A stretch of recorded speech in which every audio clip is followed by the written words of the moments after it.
Hello, everyone. Welcome to Game Scrubs episode number 9. Can you believe it? We're already at 9.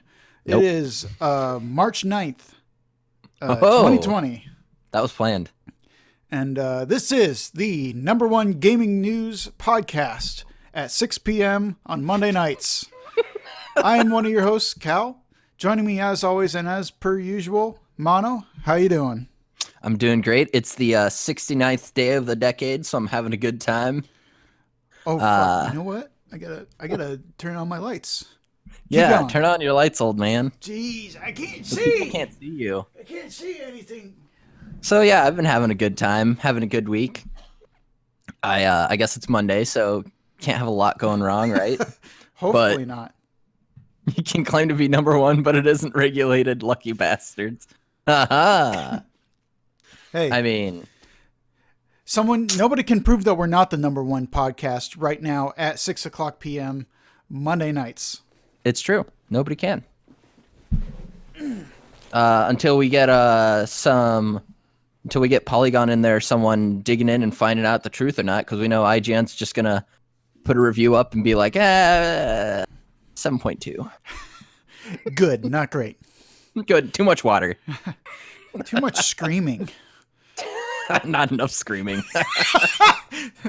Too many moans. Or the ASMR really threw me off. The tongue slipping and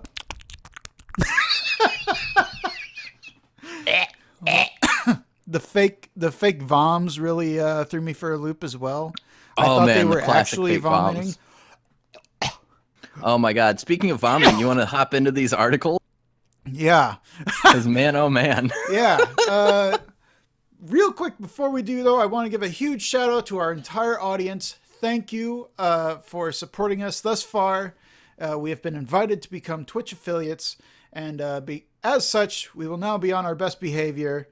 Unlike this gentleman, I'm pointing at my screen like you're all right behind me, but you get the point. It's me. Unlike this guy right here, this Twitch streamer fired a gun in his house. Oh yeah, that guy. A damn genius right there. His name is Carl Reimer. What? Reimer. Guess as to what he plays. Call of Duty. Whoa. So he's like probably trying to do some sort of, I don't know, whatever. Basically, he got suspended from Twitch and his esports organization for firing a gun.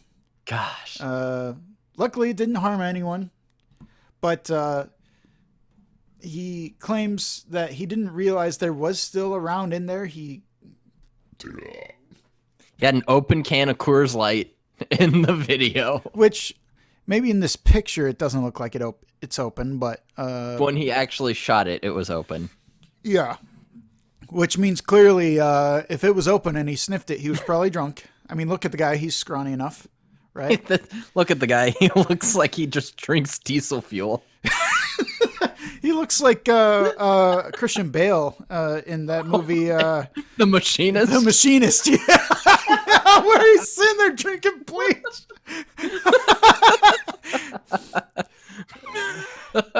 Nothing, no better way to spend the night than drinking some bleach and shooting your monitor with a pistol, man. Yeah. So hopefully for his sake, though, all those bits that he collected that were originally for tits and clits will be used instead to get a new monitor. Put that money towards rebuilding his reputation. What a complete moron. I love it. On YouTube, he said he was clearly intoxicated when it happened, and then proceeded to show viewers a metal cup that he said the round passed through en route to a monitor. Like, what do you expect? Oh my god. He has over 800,000 YouTube subscribers. Now, bringing it back. Bringing it in. Bring it back. On a serious note, I do want to say, yes, it's good. Nobody was hurt.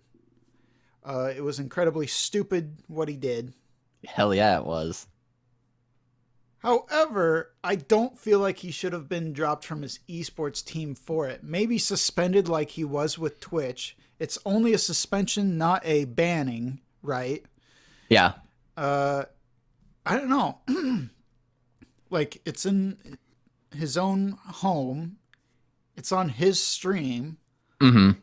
Like, I don't know. I mean, I guess other than like a straight up fucking gun range, where else are you gonna shoot your pistol and know that like I don't know. Obviously, it was an accidental discharge, and he didn't want it to happen in the first place. It's extremely lucky for him that nobody was hurt. Yeah. I get all that. I just think the punishment doesn't really fit the crime, in my opinion. I think suspension is fine. Being completely dropped from his team. I mean, I can understand it from maybe a PR perspective. You know, Cal, if you were more of a journalist, you would have done the research and figured out if there were other underlying issues that this was just a good excuse to get rid of him. Oh, is that so? I didn't actually research this or anything. They were just tired of having an intoxicated dude constantly ruin their They're like, their man, win. we're really tired of him flying these Confederate flags in his streams all the time and shooting guns. It is true. In the chat, we are BFFs is right. It's illegal to fire a gun in your home in most situations. Oh. So, yeah. Well, maybe that monitor was an intimidating threat that he mistook He had for. to stand his ground to defend himself from He was a trying monitor. to defend himself from the monitor. He thought his waifu was He going to thought- leave. yeah, he was watching some shot his monitor. spicy hentai, and his waifu was about to get taken by the MC and not him. The tentacle monster. He wasn't going to have that happen. He's like, I gotta stop this before it gets too far. Oh man. Woo! Oh, man. Speaking of Twitch streamers doing incredibly dumb things. Oh, I thought you were going to say, speaking of tentacle monsters. Oh, well, anyway. Nah, it's Twitch streamers. Yeah. A former Counter-Strike pro has received a 116-year sentence, which she may not have to serve. Okay, And so I shared this in our group before, our Facebook group, and that's a clickbaity-ass title, but it is technically correct. Yes. Now, Shain Shea Victorio is a Brazilian Counter-Strike streamer, and she's on the pro circuit, and basically was found guilty for some fraud charges for an online store that she ran between 2013 and 2016, and basically that 118 customers didn't get what they purchased, right? It's pretty illegal. Yeah. However, apparently in the Brazilian system, it's only a max of 30 years. 30 years? Yep. No matter the length of the original sentence. Yeah, it's only a max of 30 years that someone can spend in prison. Not to excuse me. Not to mention that she could work out a deal to have it reduced even further beyond that. Yep. Although I think if based on the brief glimpse that I've seen of it, I would imagine that they would start from the 116 years and working that down instead of like, okay, well, 30 years, how much can you work that down? Yeah. Now, if I'm to guess, right, and I don't know for sure, I don't know the ins and outs of the Brazilian legal system. Oh, come on, man. And if I did, boy, would I be in a different profession, a slightly less legal one. People in Brazil would be getting emails from you like, hey, you're an heir I'll to. help you get $10,000. Yeah, you're my heir, and they'd start being like, man, these American princes. I didn't even realize they had princes in America. But he wants to give me $10,000 if I just send him $5. Exactly. Oh my god! Yep, that's what I read. Oh wow! Just crashing over here. Oh god! But her lawyer said that the company had made over 10,000 successful sales and deliveries. So like, 118 like undelivered items is really not that bad compared to the 10,000 delivered. So that's a really good argument for her from her lawyer. Like Yeah. they did a good job there. As someone who used to partake of a lot, I still partake of like Rooster Teeth podcasts and stuff. I know a lot of people in the subreddit, a majority of the complaints are, yo, I bought something 7 months ago and I still haven't got it. How many was it? 10,000? 10,000, yeah. Hit me with those numbers, man. 1.18% of the customers did not get what they received. Oh, I'd say that's all right. Right? I mean, it sucks, but could be worse. Yeah, there's way worse. Plus, like, after a certain point, don't you just ask for a refund instead of saying, no, we're going to put you in fucking jail? You know? Yeah, right? It just doesn't really make sense to me. God. You know what doesn't make sense to me? What's that?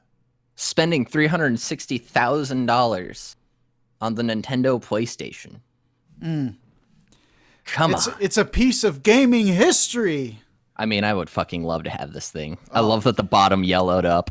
Yeah. Classic Super Nintendo move. Oh, yeah. Oh, yeah. But yeah, this has been a big news topic in a lot of video game journalism websites lately. Everybody's been following it, yeah. Like Everybody's been following where's it at now? Where's it at now? Yeah. But Forbes reported, like, actually who bought it. And, this is the Kotaku article of it, but Greg McLemore of the sure it's founder, not Macklemore? Greg McLemore, founder of, I always forgot McLemore founded Pets.com, Yeah. a website back in the early 90s. Amazon bought up half the site. And then it went out of business in the early 2000s. But hey, man, he still had a good chunk of cash. So you know what he did? He bought this. It is such an interesting part of video game history, that's for sure. Yeah. And why this guy decided he wanted it, I have no idea. Well, he's gonna create a museum. Is that what? With it? Because I saw that he had he had been buying up consoles like that, but I didn't realize that he was looking to build a museum for it. That's cool. Yeah, he has a big collection of consoles and arcade cabinets, and he's like, he wants to make a museum of it, and I think that's awesome. That's so cool.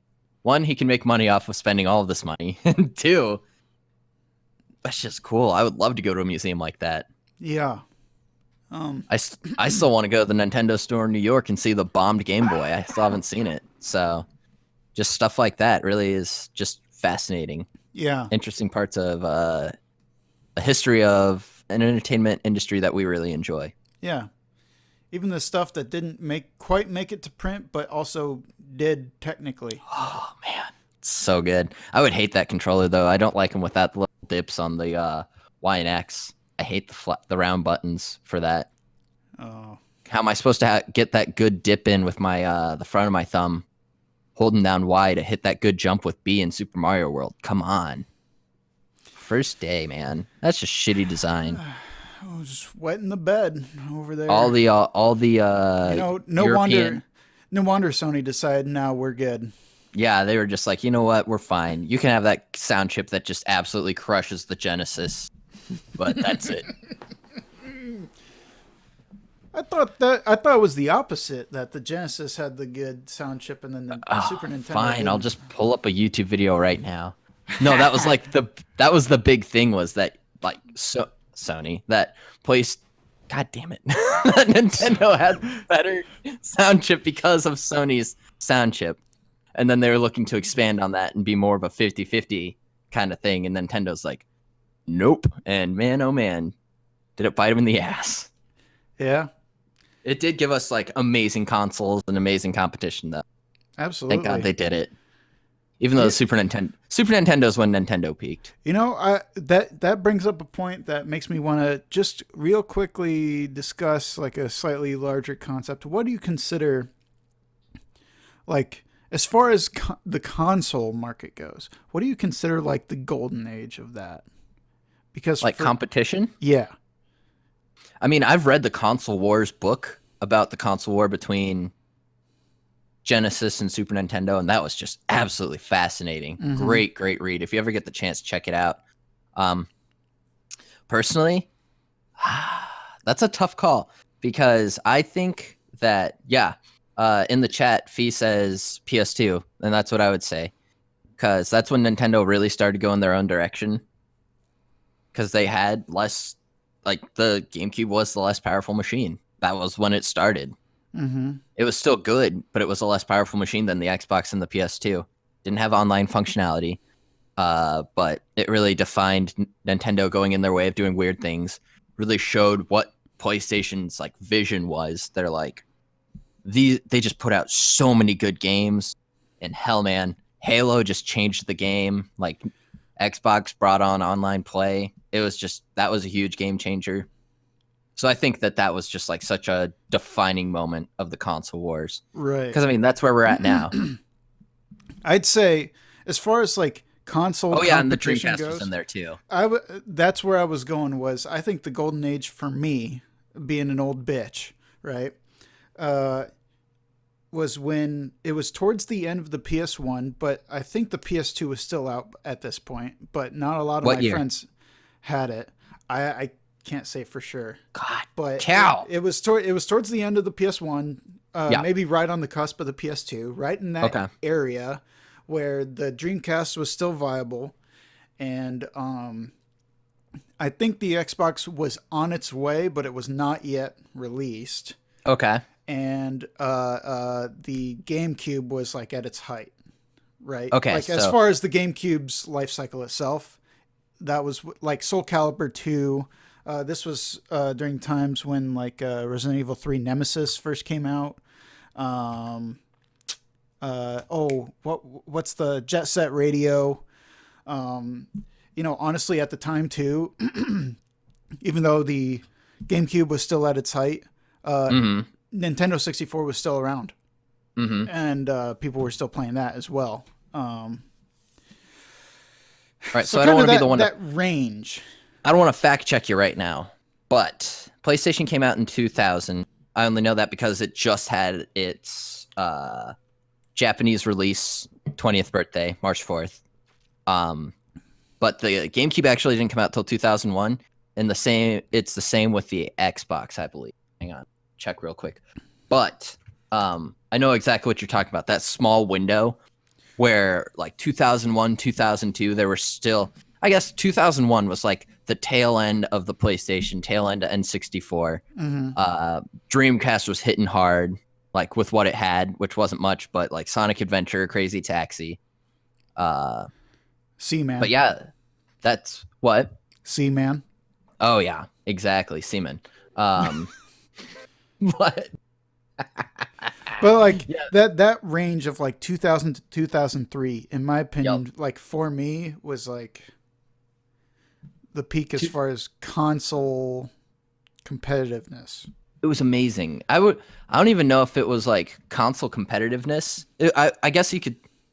Okay, so they were all just putting out such bangers the whole time. Right. That was the thing. It was just like, because think about it. From 2000 to 2003, you had Halo. You had, personally, I don't know, Spyro Year of the Dragon. You had Mario Sunshine. You had Luigi's Mansion. You got, I'm trying to think of some of those early PlayStation 2. There's so many. What year did Uncharted first come out? That was a PS3 game. Oh, really? Yeah, that didn't come out until PlayStation 3.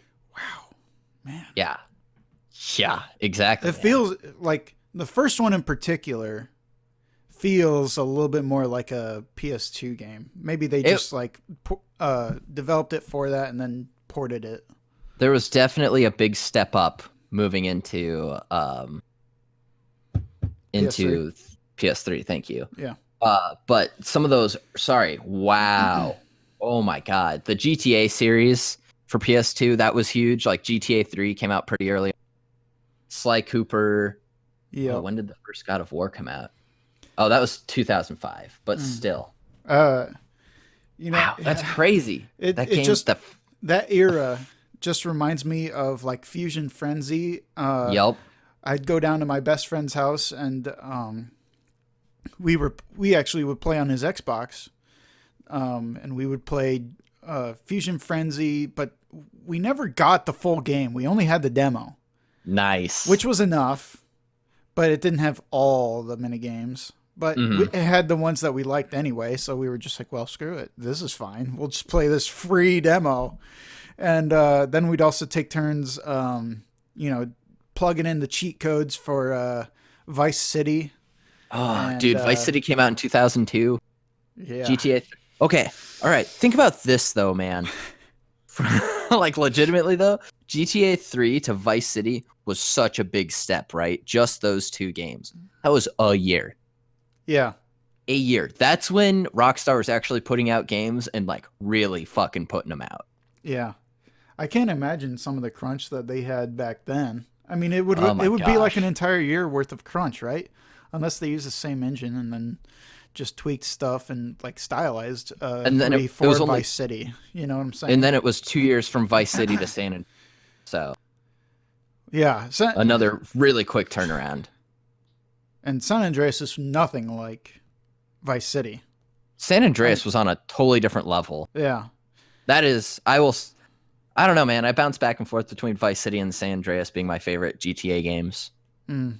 They just had they had the best stories. They were like so revolutionary in the game. I mean, obviously GTA 3 was like so important with the open world aspect and stuff like that, but it was clunky and it sucked. You know, a lot of people bag on GTA 4, but I felt like its story was pretty damn good. Its story was good. The driving mechanics fucking sucked. Yeah, I personally got used to them and was like fine with it. Mhm. But it's not that I don't understand where people are coming from when they say that, because believe me, it took some getting used to.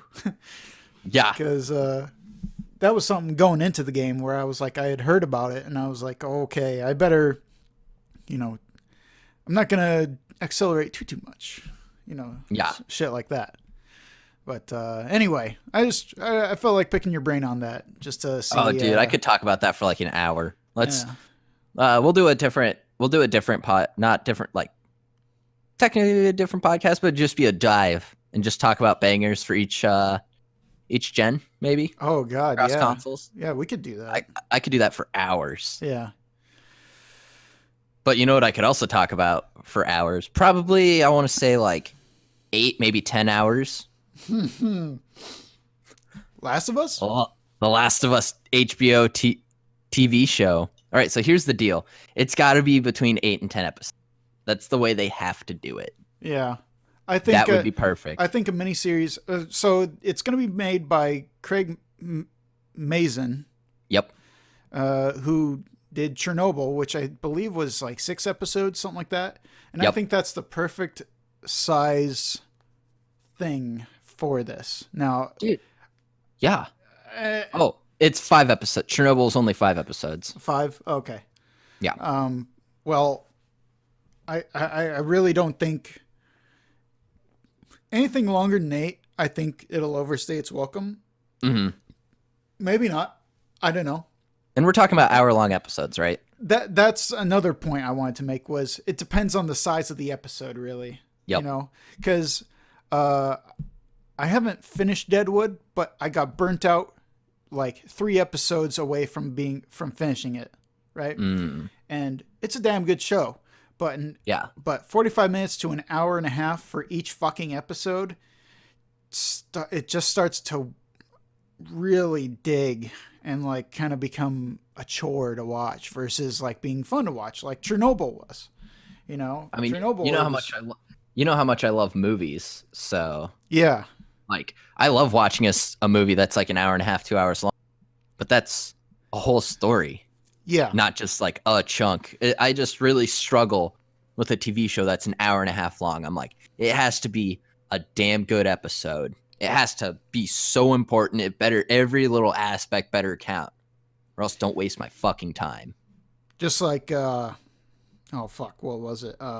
Game of Thrones. No, No, They had no. some like almost 2-hour episodes that did not need to be that long. Yeah, they did. That was really bad. It was so frustrating.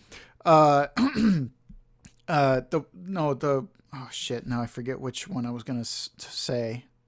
Oh, like Chernobyl. Like Chernobyl's their episodes were perfect. Each episode was the perfect length. Yep. It was the perfect length. Great start, great finish, middle, stuck it all together. Oh, I need to rewatch that because I think Corey got HBO Go again. They had a vision for it. Yeah. A vision and a plan is key. Yeah. And, you know, so long as the writers are on board and, like, I don't know if Craig is doing any of the writing, but if he's sure teaming up with Neil Druckmann and they're, like, working together to come up with the general story and then the script along with it, you know, I'm in. I believe. I cannot like slap that I'm in button hard enough. The And, funny thing is, like, quick thing about Craig Mazin is he did some like shitty movies before. Like he wrote some bad movies before he did this. Like it's amazing that Chernobyl was like what it was. I don't know, man. It just blows my mind. I think it's one of those lightning in a bottle moments where the actors are that fucking good, and also the writing happens to be strong. Mm-hmm. But the concern I would have is Chernobyl is based off of real events, right? Yeah. Mm-hmm. So it makes it easier to adapt when you just say, well, what happened? Let's translate what happened here into like maybe a little more dramatic set of events, and then we'll put that on screen, right? And I did go through and I watched a breakdown of Chernobyl and the artistic, what's it called? The artistic liberties that they took with it. And they actually took quite a few. More than you think. Definitely. Based on like what you see. But, I was going to say, it's a TV show. It's got to be good visual storytelling. Yeah, that's exactly right. And that's why I think it's important to find that balance, right? Yep. Is you got to balance. If you make it exactly like reality, it's going to be boring to watch. You don't want that. But at the same time, if it seems unrealistic, then you don't want to watch that. You do. Well, you can want to watch that, but you'd have to have great writing to support that then. Yeah, and exactly. To be able to writing establish the world around it. Yep. I don't know. I'm kind of talking myself into a circle here, but you get kind of where I'm going with that, where you want to find that right balance. And that's why what makes me a little nervous about Last of Us is the story,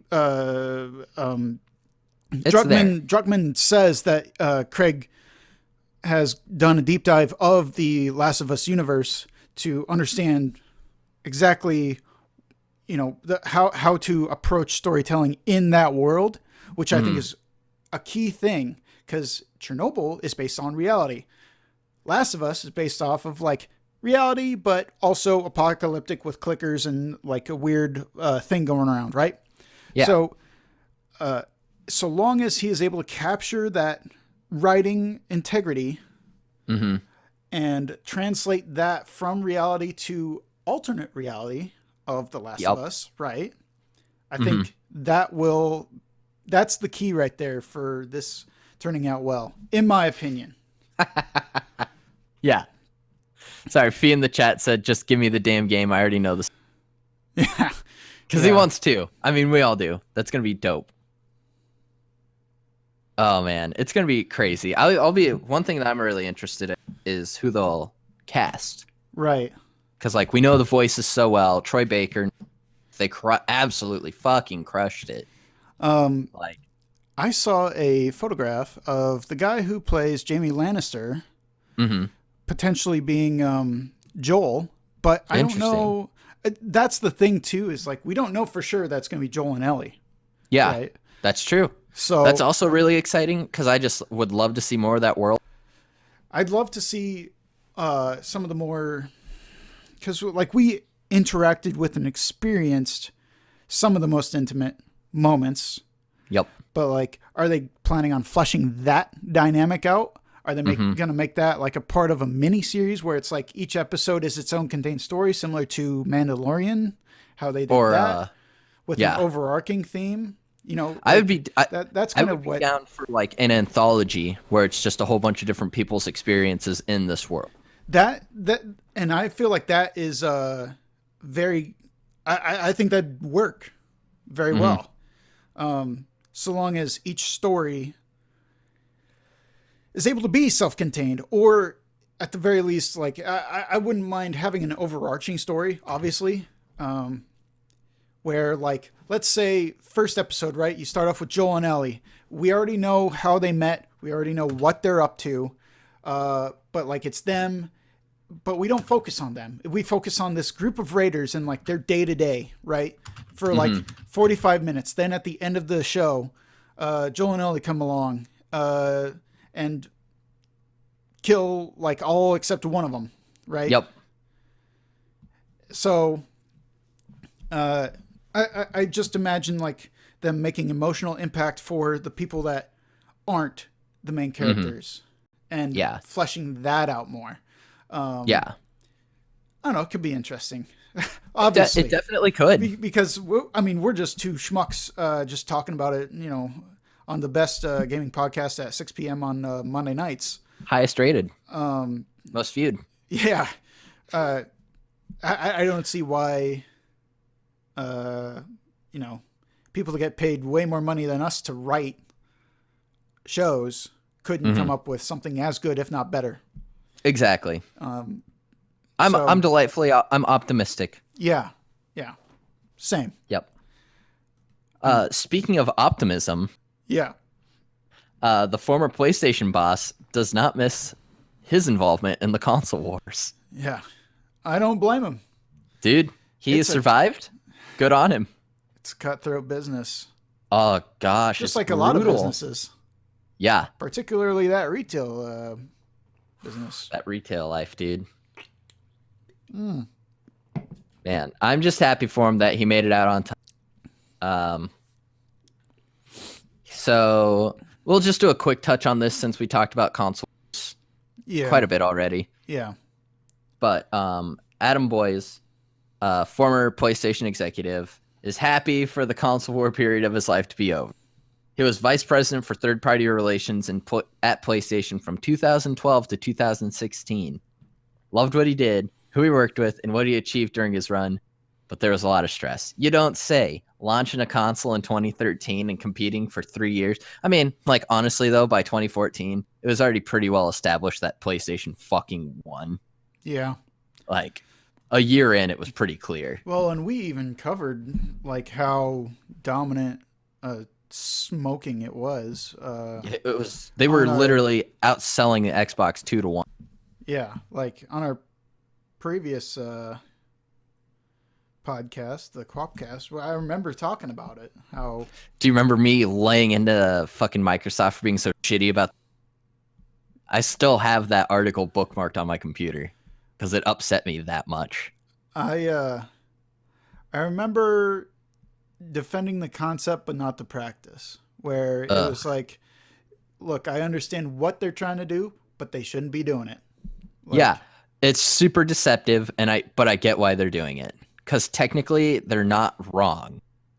I It mean, was just a really insincere way of showing what they're doing. right.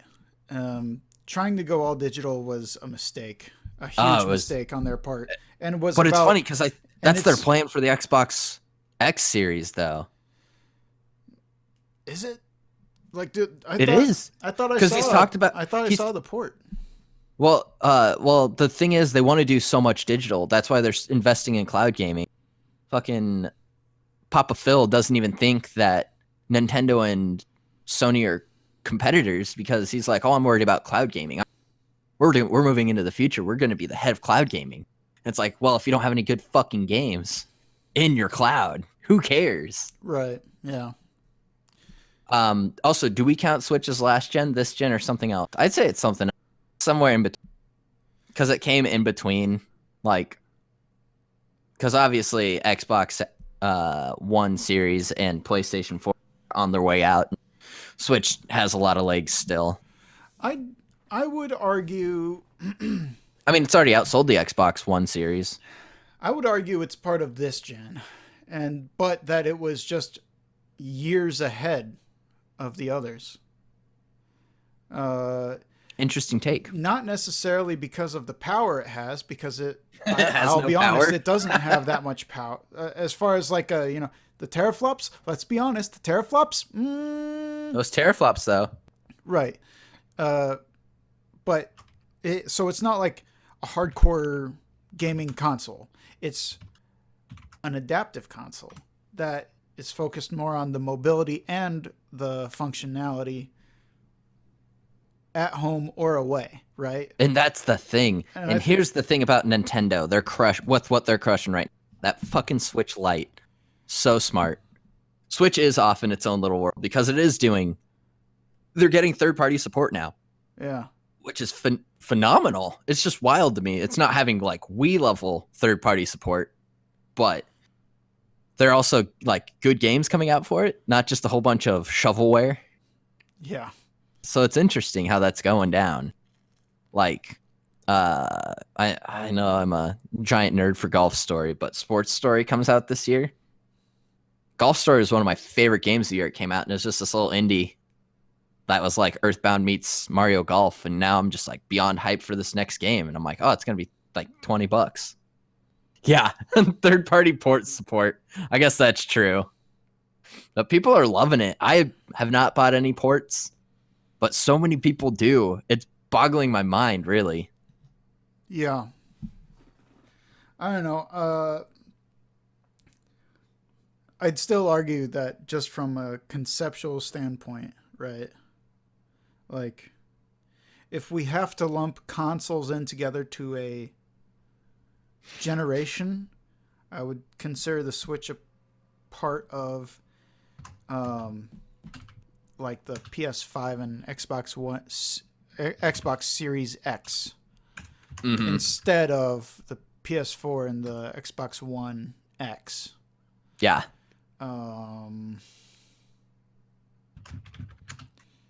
But then I guess that begs the question: what does that mean? The Wii U was with those? Not really. I guess that kind of makes it seem more like Nintendo really is on its own generational cycle. It is. It's in its own little world. They don't care. They're not worried about competing with. It's almost like the Microsoft exact and Xbox. opposite. Like halfway through the Series X and PS5 life cycle, we're gonna get a new Nintendo Switcheroo, Electric Boogaloo. Switch, the Nintendo Switch U. Yeah, Gosh, terrible Wii, terrible console. yeah. Sad I ever bought it. Phenomenon in the chat mentioning Switch Lite has no appeal. I completely agree. Well, it has no appeal for him. Well, the only appeal it would have for me is if I was a parent to a child and I said, I don't want you breaking my fucking Switch. I don't want you breaking my damn Switch. Take this. Take this. Hey, And then- listen. And then hand him my 3DS. Oh my god. Hand him a brick Game Boy. Yeah. But I don't know, man. I think that Switch Lite is perfect for kids. That's like exactly what it's good for. Yeah. You know what is really good for consumers that all the publishers fucking hate? NVIDIA's streaming service? Correct. Nailing it. Cal, you're reading my mind over here. I'm reading an article over here. Sorry. What's it about? Sorry, I had a piece I was of like, what are you? I had a I was piece like, of what are you burger doing? stuck in between my teeth here. Oh my god. 2K Games is the latest publisher to remove its games from NVIDIA's streaming service. And it is nowhere near the first. GeForce Now. Is NVIDIA's game streaming service. Right, yeah. They join Activision Blizzard, Bethesda and Hinterland Games having already pulled their titles from the service. Fucking Hinterland Games, man. Damn it! How could they? So with 2K games being removed, that will now take away games like Borderlands, Bioshock Infinite, XCOM 2, Civilization 5, and Mafia 3. Man, Mafia 3 was a banger, though. It was fine. Corey enjoyed it. It was a pretty solid game, but like Civ 5, XCOM 2, dude, Bioshock Infinite, and Borderlands, that's big. Yeah. Civ 5 is almost a perfect game. Almost. Arguably the best Civ game, better than 6.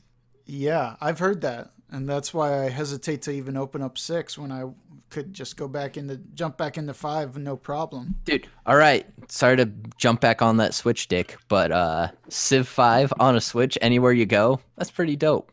Yeah. Now, Civ 5 on GeForce Now. Well, it's not there anymore, so. It's gone. Yeah. Yeah. Yeah, I think it's interesting. They started GeForce back in 2013. That's how long it's been in beta.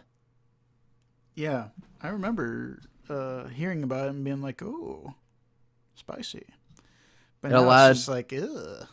It allowed players to stream games to their PC, similar to Google Stadia and xCloud. Mm. But the thing is, this is where it gets really good. This is where it gets like tasty. So you could stream games that you already owned using the service, which costs $5 a month. So like your Switch, your Epic Games, your GOG could stream from it. Like all of your libraries from this for $5 a month. That's pretty dope. Yeah. Yeah, that's fine. It's not what I want. It's not something I'm interested in. But yeah. If you're going to have that kind of service, that's pretty solid. It's better than Xbox's xCloud right now. Yeah. And it's a hell of a lot better than fucking Stadia. Yeah. I don't know. Lately, I don't really have the need for like super mobile games, really. I mean, I collect my dailies from Fire Emblem Heroes, and then I just say, okay, that's enough. You know, I'm picking up what you're putting down. If I want to play a game, I'm going to be home, and I'm going to have my pants off, my shirt off. I'm gonna have my door Be sitting on the kitchen counter wearing no clothes. Jack's pizza in the oven, burning to shit because I'm playing my game. Lights off. I'm doing a raid on Destiny 2. Lights are off. Pizza's burning in the oven because I can't get up. Oh my I have God. a towel next to me so that I can wipe the sweat from my brow and under my pits. And under my fupa. Just like get it under there really nice and nothing worse than a rashy fupa. Oh yeah. Whoo-wee. Speaking of fupas. Speaking of, yeah. But honestly though, Fallout 76, man. Wastelanders update broke the budget on voice actors. Almost like Wastelanders update was a waste of time and money. Everyone in the chat, give one clap. That's it. I brought this up when Jake showed me this article. I think voice actors are woefully still underpaid for what they do. However, so like that's great and all, but like I really also don't think that it's the voice acting that's keeping people away from Fallout 76. It's not. It's the concept of itself of, wow, I'm totally alone in this wasteland. Oh, there's some guy teabagging someone else. Great. Yeah. It's just, what's the appeal? Who are they appealing to? Who are they selling this game to? And who's buying it? That's what Who is confuses keeping this me. alive? Who, seriously, who is still playing this game? It doesn't God. make sense to me. The reason Fallout 3 and 4 were appealing is because it's like your own story. Yes. Not your story along with XXX demons sucking cock XXX. You know, like 100%. Like, Why? Why? I need a sip of beer. I'm in there. I'll drink to that. Ooh wee. All right. Well, I'm gonna drink after you get done drinking, so I can talk about this. Didn't mention No Vegas. Okay. Yeah. You know what? Bar. Come on, Cal. New Vegas. Better than Fallout 4. I prefer Old Vegas. I prefer New Mars Vegas. Big Futurama fan. So Pete Hines is trying to compare the similarities to the Fallout 76 reworks to the post-release updates Bethesda had to make to the Elder Scrolls Online. So color me surprised that Bethesda put out something that sucked and then fixed it later. But they have their rabid fans that will go out there and buy whatever shovelware they put in front of them. It's like in Wreck-It Ralph 2 when he keeps feeding the pancakes to the fucking rabbit and it's literally dying. And he's just like, just give it another. That's how some Bethesda fans still are. I could see the argument back in like 2011 when New Vegas was like a year or two old. We had fucking Skyrim coming out, only working on Xbox and PC. But those games, they really got people in. And like Fallout 3, incredible. But I just can't see how a Bethesda fan can defend them right now. This is absurd. This is ridiculous. They keep putting out broken trash, and people keep paying for it. And it allows them to keep doing this. It's ridiculous. And that's the tea. I'll drink my beer.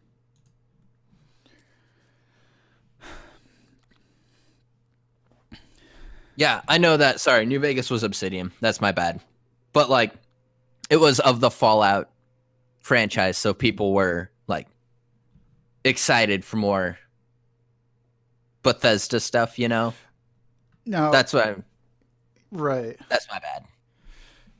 Co-op, I think, is I would be down. So We Are BFFs mentions I'd be into a traditional Fallout game with PvE co-op. Yeah. I agree, but it has to be local, in my opinion. I want local. We don't co-op. do local co-op. That shit's dead. No, it's not. And people need to fucking just like it. Yes. I want local co-op. And like Yeah. I want loads that are supported.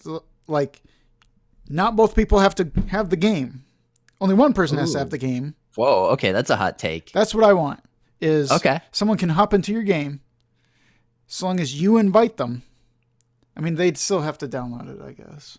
Probably still have to. They probably still have to have it.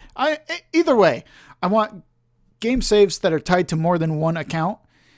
And then both players have to be there to be able to progress it. Yep. Because that, to me, is like, keep that storyline of these two people, then it's their story that they're... Obviously, it's going to be the same general story, but the sequence and like the game, the stories from the game itself... like, oh, do you remember that time I almost got killed by a crab and you threw a grenade and it, blew me up? Ha ha ha. That good shit.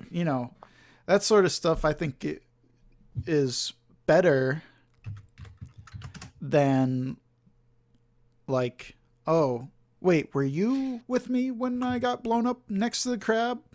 Or was that someone else that I was playing with?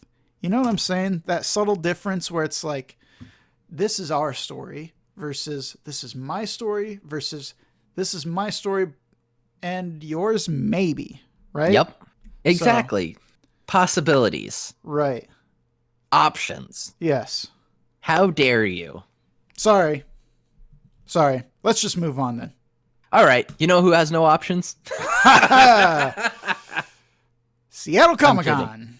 They had an option. So it's funny because I was just talking to follower Admiral Akbar this last week because next week, what's today? The 9th. This is recorded on the 9th. So Seattle's big comic convention, the Emerald City Comic Con, was going to happen from the 12th to the 15th at the Washington State Convention Center. And they originally weren't going to cancel it at all, weren't going to move it. But the state of Washington announced a state of emergency. There was a state of emergency announced for the state of Washington. So they've moved it to this summer, which is smart. Mm-hmm. Just write it out. Think it'll be fine, right? Right? Mm-hmm. Mm-hmm. I think it'll be fine. Whatever. I think that it's totally reasonable to postpone it and wait till this summer. Give it some time. Yeah, let people calm down. Yeah. There's a lot of fucking hysteria right now, and people need to calm the fuck down. Yes, I completely agree. I think right now, I think we're nearing the peak of the mania about it. Dog. That shit's gonna hit when every state has it. That's I work for for a TV station, and every day I pitch a different story, and it's well, we got to touch on the corona shit because that's what people want to see. And I will say, been doing some interesting corona stories, but really, most of the time, it's just more of, oh man, now this state has someone who has it. Yeah. God, sorry. I'm getting real sick of it real quick. I don't blame you. I did see a Reddit post recently that was if only we would cover global warming like we cover the coronavirus. Nope. But whatever. Can't do it. Yeah. Can't do it. People are so bored. Oh, it's heating up. Yeah, it's heating up. Anyway, this kind of will tie in a little bit to our other article that we have coming up, which is more so gaming conventions as a whole. Yep. Because we didn't do a podcast last week, so we didn't talk about it. But GDC was canceled. Yeah. And that's huge for indie developers. That's where they get a good chance to bump shoulders with bigger developers and talk about stuff. But yes, that's about all I have for that. But E3 is getting hit again. Yeah. This time not by the coronavirus necessarily, but nope, by a company backing out. I am 8-bit. One of their creative directors has resigned from their positions. Yep. So that's crazy. It's just kind of it's looking bleak for the E3 to make it past this year, but if they can, boy, that'd be, would it be nice though? I don't know, man. Let me pitch to you my rebranding of E3. All right. You ready for this? Hang on, I'm pouring one out for it. All right, what's up? All right. My thought for what E3 should become is a $30 digital experience of limited time demos. Okay. For a week. And basically what it is it's a virtual show floor for anybody that is willing to pay the $30. Now, why $30? Why $30? Because I want it to still have that money behind it to exist to give new developers a platform, but also to make it as accessible as possible for people who, maybe don't have a ton of money, right? Like initially, when I first thought of this, I was like, oh yeah, $100, whatever game you want to play a demo of, you can play a demo of digitally, right? But now, that'd be hard because then you have the data miners. right?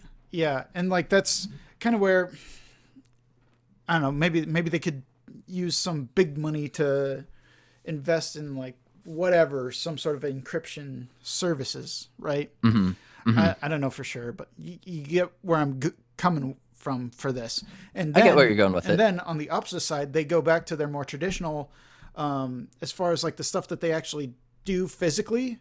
They do the big boys that pay for it, and that's it, and it's media only. So instead of making the event itself flooded with fans, right? They have like a focus thing for media only, so that the media can get in there and check it out. And then the rest of that week, they have like a VIP pass for people who want to try out games. And you know what? People can do that and then invite their friends over, say, hey, let's play this. Let's check this game out. Let's check that game out. And they can do it like on streams. It'll be just more coverage for these games. Exactly. Than just the media. Yep. And I think that the wave of money that they would get from fans for a $30 price tag versus the, what is it, like $300 for a fan ticket right now? I think it's somewhere around there, right? It's a lot for it's a lot for everyone. It's expensive to get a booth on the floor. It's expensive to go. Yeah. It's like right now I feel like they're pricing themselves out of relevancy. They are. They're 100% pricing themselves out of relevancy. Like PlayStation was so smart to just stop, to just not even take anything there. Like Nintendo was the first to take the step in the right direction and just doing digital and still having a booth so people could try the games. But they're like, oh, we don't need to make a big fucking event out of it. Right. We can just record this, have complete control. Nothing will go wrong. We can just present it when we want to, how we want to, and people can go play the games at the conference. Right. Like by people, I mean journalists and people like that. Now we have like just fucking randos like me and Cal going in there, just being like, oh man, I can't wait to try the new game from Devolver Digital. But like honestly though, if E3 goes away, that's the only thing I'm gonna miss is Devolver Digital's streams. Those are the best. But I mean, I enjoy here's the thing, right? E3 is not just like the conferences for me. For me, it's watching the conferences and shitting on them with my buds while we all drink beer and eat wings. We eat Five Guys and yell about the Microsoft. Yeah, exactly. Like I don't know. I just really enjoy the camaraderie of it all. The eventness to it. It's funny. So I actually threw in the chat that it's an event now, not a conference. It's no longer like a video game conference.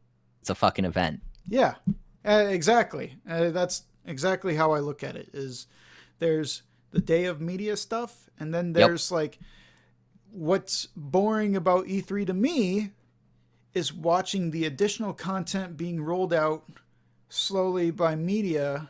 God. And not being able to be there and experience the games myself, like that is a huge, I think that's a huge disconnect that E3, if they brought that back and made it accessible to the public, in exactly the way I described, I think that could save E3.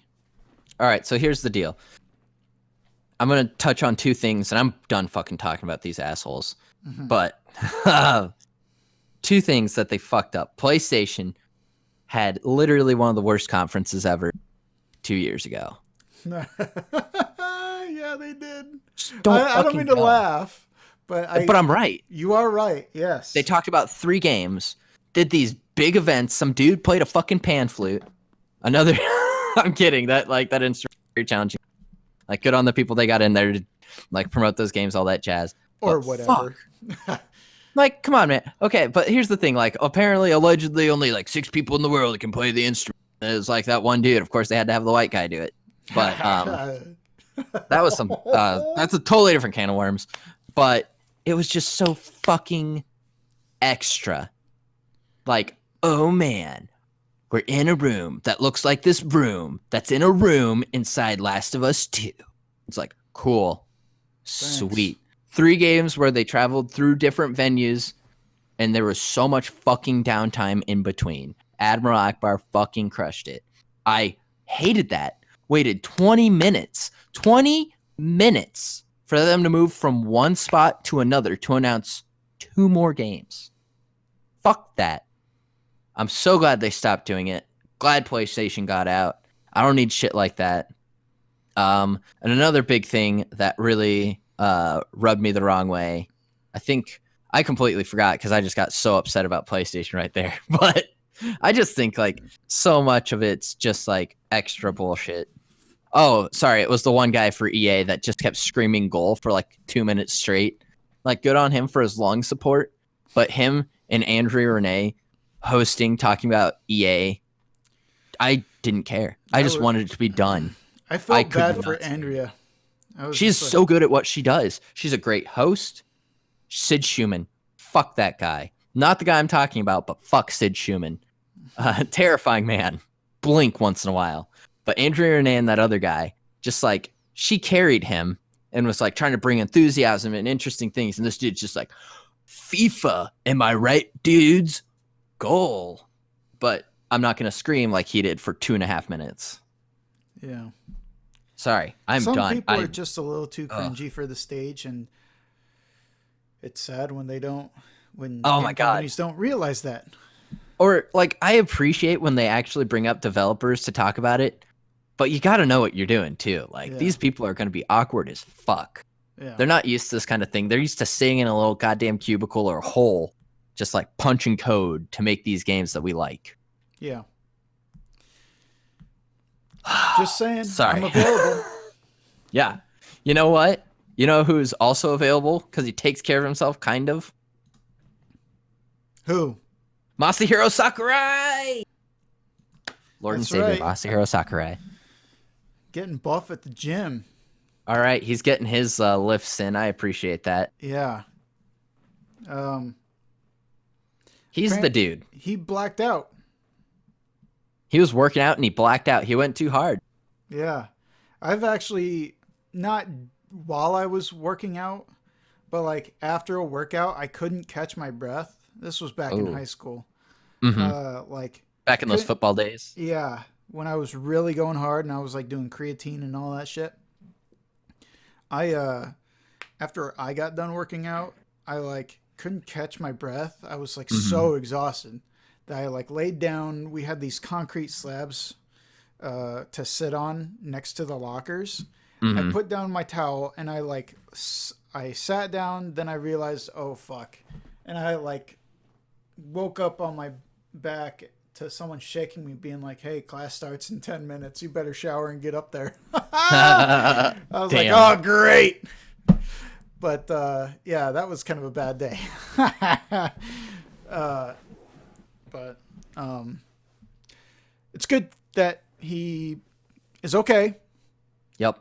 But that he needs to hydrate better.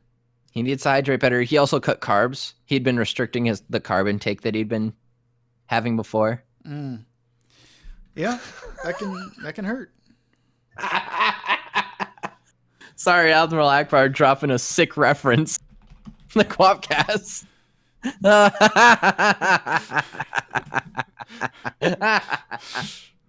Amazing. God damn it.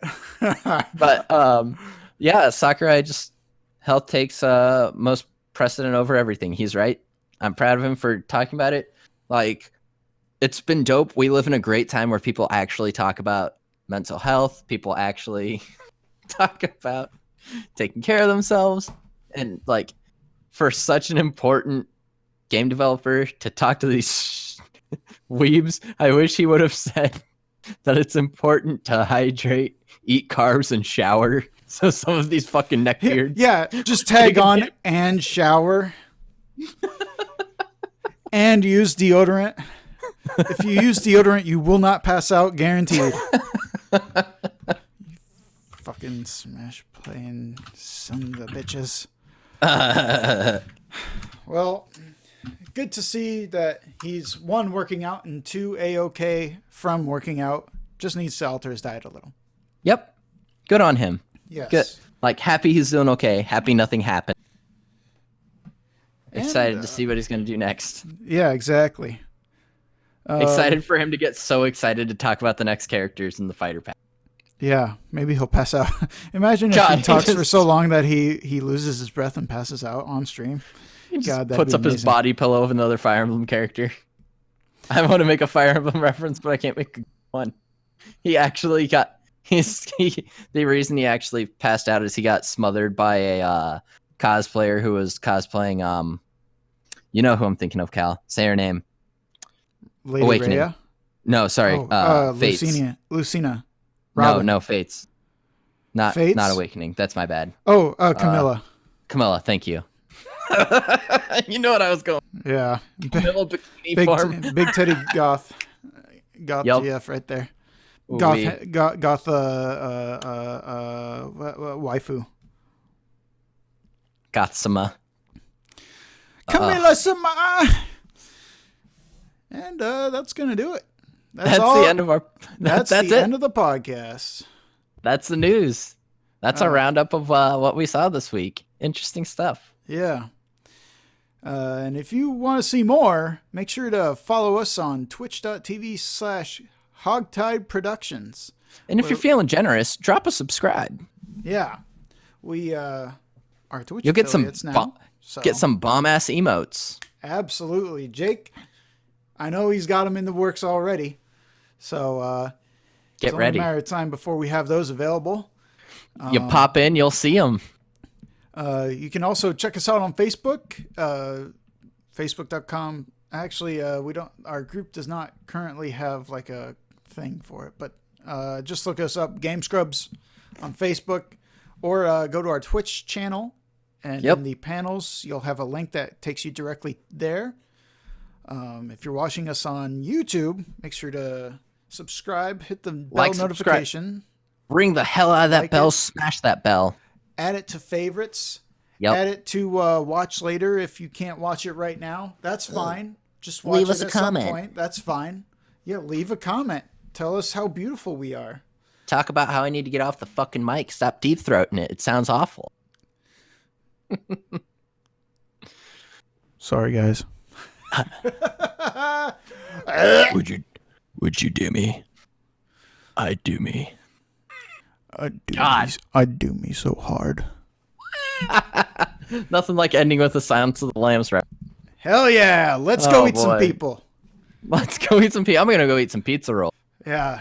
I'm going to just go pee, honestly. I have had a full bladder for 42 minutes now. All right. Well, here's the thing. This guy just drank an energy drink and a beer while doing this podcast. He's full of fluids.